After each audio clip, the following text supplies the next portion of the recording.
वाल्मिक कराड नावाच्या मोठ्या मास्याला पकडण्यासाठी सीआयडी कडून अनेक प्रकारचे फासे टाकण्यात आले। आता या फास्यामध्ये वाल्मिक कराड अटकणार काय? वाल्मिक कराडला अटक होणार की तो सरेंडर करणार असा प्रश्न संपूर्ण महाराष्ट्रापुढे उभा आहे। खरं तर महाराष्ट्रामध्ये जिकडे तिकडे फक्त आणि फक्त अटक करा, वाल्मिक कराडला अटक करा असाच आवाज आपल्याला ऐकू येतोय।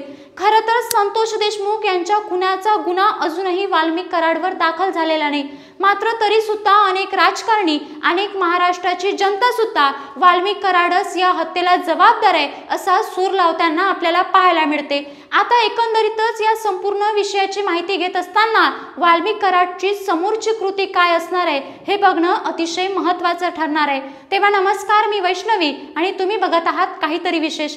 या व्हिडिओमध्ये आपण संपूर्ण माहिती घेऊयात की सीआयडीने आतापर्यंत काय तपास केला आणि त्यांनी काय कारवाई केली। खरं तर वाल्मिक कराडचं संपूर्ण बँक खातं गोठवण्यात आलंय। बँकेमधून होत असलेले सर्व व्यवहार आता सरकारकडून, शासनाकडून आणि सीआयडीच्या माध्यमातून ठप्प करण्यात आले।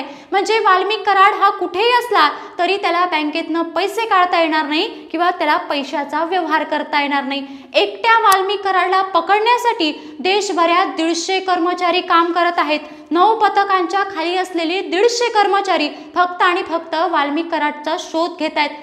आता अनेक ठिकाणी असंही सांगितलं जातं की या हत्येमागचा मास्टरमाइंड फक्त आणि फक्त वाल्मिक कराड आहे। सुदर्शन गुले आहे, चाटे आहे, इतर हे जे आरोपी आहे ते फक्त आणि फक्त पैसे देऊन मॅनेज केलेले आरोपी आहे। खरा मास्टरमाइंड फक्त आणि फक्त वाल्मिक कराड आहे असंच आता संपूर्ण महाराष्ट्रामध्ये बोललं जाते।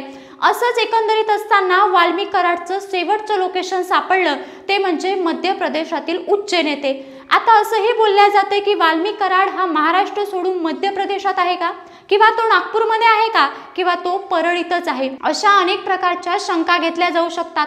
इतकंच नाही तर बीड मधल्या अनेक स्थानिक वृत्तपत्रांनी असंही सांगितलंय की वाल्मिक कराडला अटक केलेली आहे आणि काही वेळेतच त्याला कोर्टमध्ये देखील हाजीर केल्या जाईल। पण यावर अजूनही पोलीस किंवा सीआयडीच्या माध्यमातून कोणत्याही सूचना आलेल्या नाही।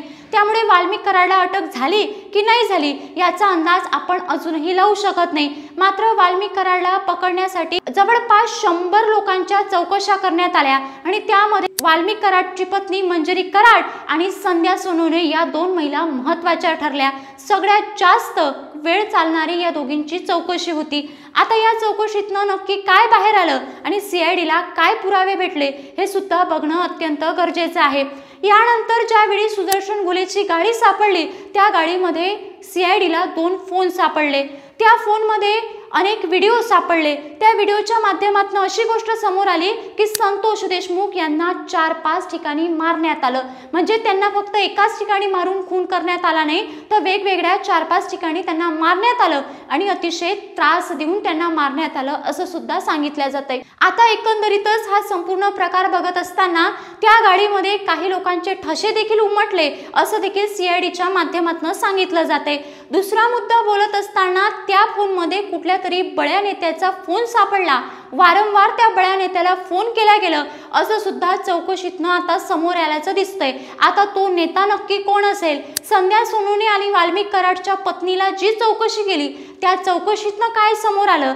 वाल्मिक कराडचे जे खाते गोठवण्यात आले, त्याची संपत्ती जप्त करण्यात आली, त्या जाळ्यामध्ये आता वाल्मिक कराड अडकेल काय आणि वाल्मिक कराड सरेंडर करेल काय हे अनेक प्रश्न अजूनही तसेच आहे। आता या संपूर्ण प्रश्नाचं उत्तर लवकरच सीआयडी किंवा पोलिसांच्या माध्यमातून देण्यात येईल।